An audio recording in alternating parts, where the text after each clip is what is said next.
तुम ये मानते होगे कि कॉमिक्स और वर्ल्ड दोनों में ही मार्वल ज़ॉम्बीज सबसे डार्क और हॉरिफाइंग था, जो सच भी है लेकिन आधा सच, क्योंकि मार्वल मल्टीवर्स में ही ऐसे डार्क, ट्विस्टेड और हॉरिफाइंग यूनिवर्सेस भी एग्जिस्ट करते हैं जहां ज़ॉम्बीज तो नहीं थे लेकिन सुपर हीरोज और स्टोरीज इतनी ज्यादा डरावनी और डार्क थी कि पूछो ही मत। पर मैं फिर भी बताऊंगा क्योंकि यही तो मेरा काम है। जब हम देखेंगे मार्वल के उन 8 सबसे टेरिफाइंग अल्टरनेट यूनिवर्सेस को जिनमें तुम्हें पता चलेगा मार्वल ज़ॉम्बीज से भी डार्क कौन सी रियलिटी थी। बट आगे बढ़ने से पहले लाइक के बटन को दबा देना। चलिए बिना किसी देर के आज के डरावने बट कमाल के एपिसोड को शुरू करते हैं। नंबर 8 पर है अर्थ 51412 का एज ऑफ स्पाइडरवर्स। तो एमसी में तो स्पाइडरमैन की लाइफ में मल्टीवर्स का किस्सा नो वे होम से शुरू होगा, लेकिन कॉमिक्स में ये कई बार हो चुका है जहां age of Spiderverse story line में कई दूसरी रियलिटीज को एक्सप्लोर किया जाता है, जिनमें फैंस के लिए एक ऐसा वर्ल्ड भी था जिसमें स्पाइडरमैन का ओरिजिन बहुत टेरिफाई करने वाला था। एक्चुअली इस यूनिवर्स में पैटर्न पैरल as an alternate version of Peter Parker एक डार्क और डिप्रेस्ड लाइफ जी रहा होता है। यहाँ उसकी आंट मर चुकी होती है और अंकल टेड जिंदा होते हैं, यानी अंकल वेन का अल्टरनेट वर्जन, जो ये डायलॉग नहीं मारते कि बड़ी शक्ति के साथ बड़ी जिम्मेदारियां आती हैं, बल्कि वो इस वर्जन ऑफ स्पाइडी को अब्यूज करते रहते हैं। और इस रियलिटी की पैरेलल अर्थ की मैरी जेन, जिसका नाम सारा जेन होता है, उस पर स्पाई करते हैं। मतलब अंकल वेन को क्या से क्या बना दिया मार्वल वालों ने, देख ही सकते हो।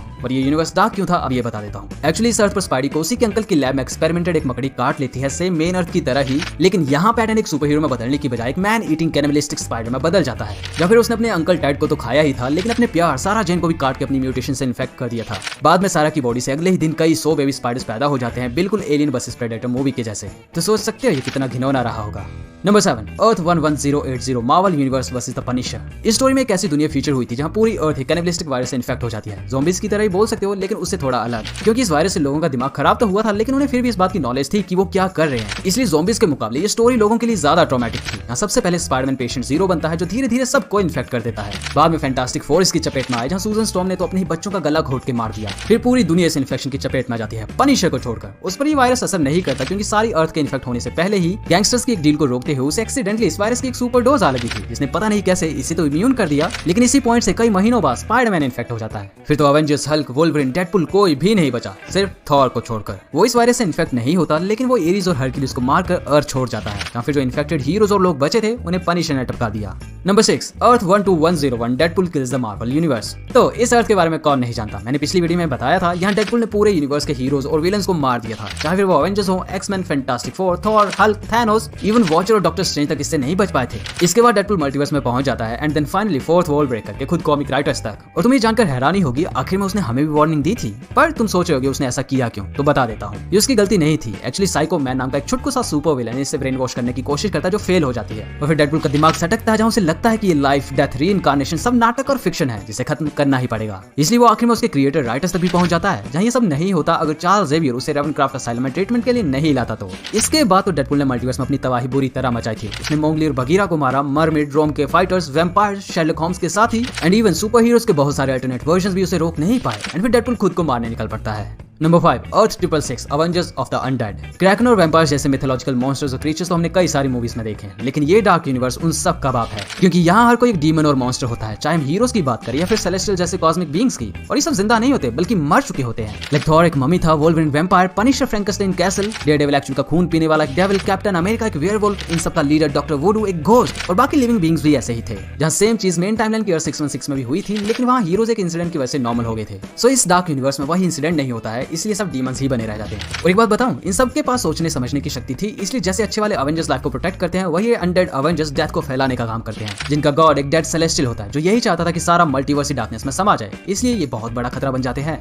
Number 4 Earth 42777 Emperor Stark. So what if series में हमने ये तो देख लिया कि विजन अगर इविल बनता, मतलब अल्ट्रॉन खुद को उसमें ट्रांसफर करने में सक्सेसफुल हो जाता, तो क्या होता। जहाँ पूरे मल्टीवर्स की वाट लग गई थी तुम्हें पता है, तो ऐसी सेम चीज इस यूनिवर्स में भी हुई थी। पर यहाँ टोनी स्टार्क इविल था, जो अपने इविल माइंड से पूरी अर्थ को ही अपने कंट्रोल में ले लेता है। ऐसा करने के लिए उसे कितना खून बहाना पड़ा होगा तुम जानकर हैरान रह जाओगे। सबसे पहले तो उसने अपने ही पिता हॉवर्ड स्टार्क को मारा था, वो भी 14 साल की उम्र में, बिना किसी को पता लगे अर्थ पर एक वायरस फैलाया जिससे एनिमल्स और प्लांट्स खाने लायक ना रहे। फिर खुद को सबका सेवियर दिखाने के लिए उसी की वैक्सीन बना डाली, पर तब तक करोड़ों लोग मर चुके थे। फिर सभी देशों की इकोनॉमी को अपने कंट्रोल में लिया, मैग्नेटो को अपने साथ मिलाकर म्यूटेंट्स और इंसानों के बीच जंग छेड़ दी, ताकि सभी सुपर पावर्ड बीइंग्स एक दूसरे को ही खत्म कर दे। डॉक्टर डूम से वॉशिंगटन डीसी में बॉम्ब ब्लास्ट करवाया ताकि गवर्नमेंट का हर कोई ऑफिशियल मारा जाए। लेकिन फिर टोनी ने दुनिया के सामने हीरो बनने के लिए मैग्नेटो डॉक्टर डूम को भी मार डाला। फिर हल कोई कॉन्सेंट्रेटेड गामा बॉम्ब से जला डाला, डॉक्टर स्ट्रेंज के पैर काट दिए, सिर्फ वांडा मैक्सिमम और वंडर मैन अपनी पावर से बच पाए थे।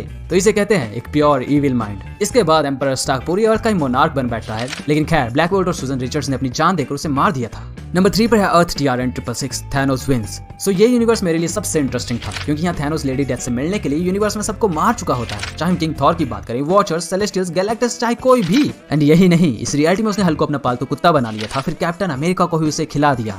कितना टॉर्चरस रहा होगा ये सोच सकते हो। जहाँ इसीलिए फिर एंड में हल्क अपनी जान तक की भीख मांगने लगा था, जो शायद हो ही जाता क्योंकि बेशक थैनोस ने यूनिवर्स में सबको मार दिया था, बट एक हीरो अभी भी था जो बचा था। मर चुके गैलेक्टस का हेराल्ड सिल्वर सर्फर, जो द फॉलन वन था, म्योनिर के लिए वर्दी और प्योर कॉस्मिक पावर का सोर्स, वो शायद किंग थैनोस को मार देता, लेकिन बदकिस्मती से मैड टाइटन के ही यंगर वर्जन ने उसे सर्टर के ट्वाइलाइट स्वॉर्ड से चीर कर रख दिया, जिसके साथ ही ब्रूस बैनर भी मारा जाता है। Number 2 earth 10011 the Cancerverse. तो डेथ हमारी या किसी की भी लाइफ का एक ऐसा हिस्सा है जिसे नकारा नहीं जा सकता, क्योंकि अगर हम ऐसा करते भी हैं तब भी लाइफ और डेथ की साइकिल चलती रहेगी ताकि यूनिवर्सल बैलेंस बना रहे। जहाँ कैंसरवर्स की इस रियलिटी में यही बैलेंस बिगड़ जाता है। एक्चुअली इस यूनिवर्स में भी कैप्टन मार्वल की डेथ बिल्कुल बाकी यूनिवर्सेस की तरह ही होनी थी, लेकिन यहाँ वो मरना नहीं चाहता था, इसलिए वो दूसरे डायमेंशंस के मिस्टिकल बीइंग्स को अपनी सोल भेज देता है। मरने से ठीक बिल्कुल पहले उसने Lovecraft and many angled ones के कहने पर अवेंजर्स, एक्समैन और फैंटास्टिक फोर इन सबको कंट्रोल कर लिया और एक ऐसा रिचुअल परफॉर्म करने के लिए कहा जिससे उनके यूनिवर्स की डेथ हो जाती, यानी फिर जो बचता वो ओवरफ्लोइंग लाइफ होती, इटर्नल लाइफ। लेकिन पता है जैसे वो रिचुअल परफॉर्म हुआ ठीक उसी टाइम शूमा गौरव जैसे मल्टीवर्सल ओल्ड गॉड्स ने सारी रियलिटी पर ही अपना कब्जा कर लिया, जो शुरू से ही उनका एक प्लान था।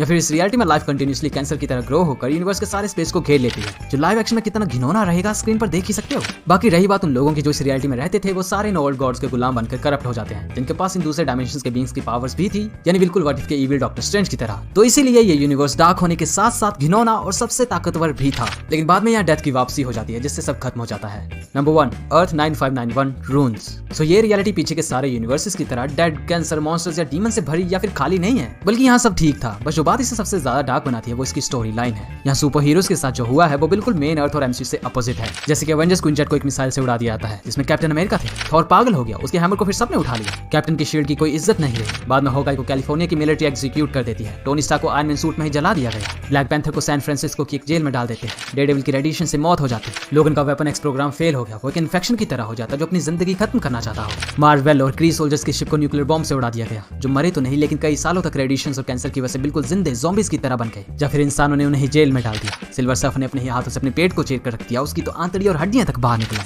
जीन ग्रे एक स्लट बन जाती है। निक फ्यूरी एवेंजर्स को याद नहीं रखना चाहता था और फिर खुद को ही गोली से उड़ा देता है। गैलेक्टस मार्स के स्पेस में मरा हुआ पाया गया। हल्क को गामा रेडिएशन से पावर्स नहीं मिली, बल्कि वो तो एक जिंदा ट्यूमर की तरह बन गया, जिस पर अब मिलिट्री अपने एक्सपेरिमेंट करेगी, क्योंकि सिल्वर के हाथ पैर काटती फैंटास्टिक फोर्स की पावर्स अधूरी ही रही, इसलिए वो भी मर गए। तो यही सब था, जो पूरा नहीं है इसके लिए तुम्हें स्टोरी खुद पढ़नी होगी, जिसे मैं जरूर रिकमेंड करता हूँ।